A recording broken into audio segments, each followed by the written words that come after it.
you are going to be open to deporting asylum seekers who have been charged with a crime, but you want to talk with the border czar. I just want to make sure that we got that right. And then in regards to meeting with the border czar, has Homan responded to your request for a meeting, and is there one on the books? This wasn't new. I've always stated I wanted to address those who commit crimes. That's always been. Even if you've just been charged, you're open to deporting them? I'm open to having a conversation on how you will implement that. You got a guy, he's on camera shooting a police officer. I don't want that guy in my city. You know, plain and simple. You got a guy that rapes one young lady, gets out, and go rape another person. I don't want them in the city. And then did Homan respond to your request for yes, he did. Yeah. And actually, I think he was on one of my favorite stations, Fox. You know, talking about that he's looking forward something about that I reached out. And that he's looking forward to me this week or next week. So, and we communicated this morning, and he stated that, you know, once he settles here, we'll reach out and we'll coordinate. Our teams will coordinate. Hi, Mr. Mayor. How are you? I'm all right. Two questions on the immigration deportation front. Yes. First, so in your view, someone is a criminal if they have been charged with a crime?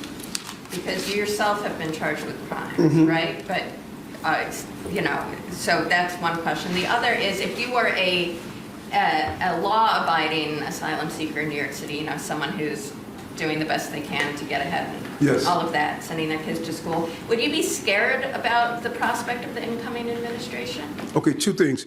Your first part, I'm an American. Americans have certain rights. You know, the Constitution is for Americans.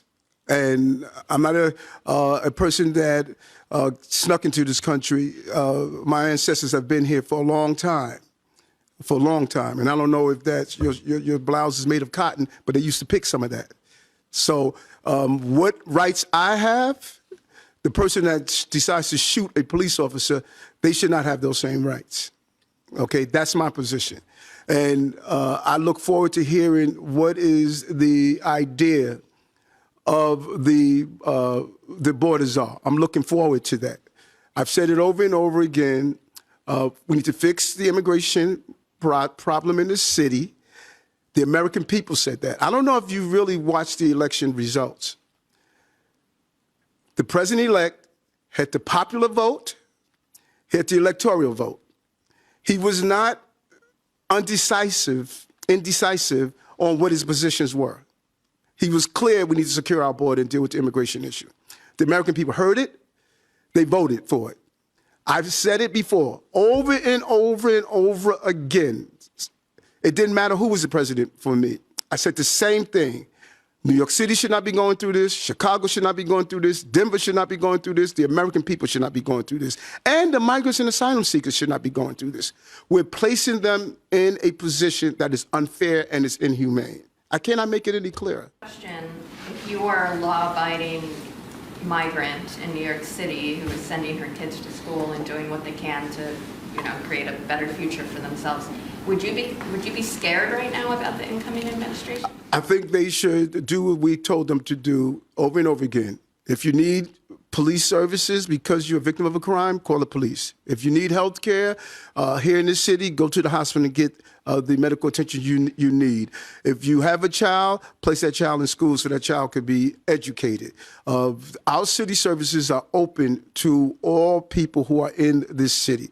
That is what we do. That is what the law requires us to do.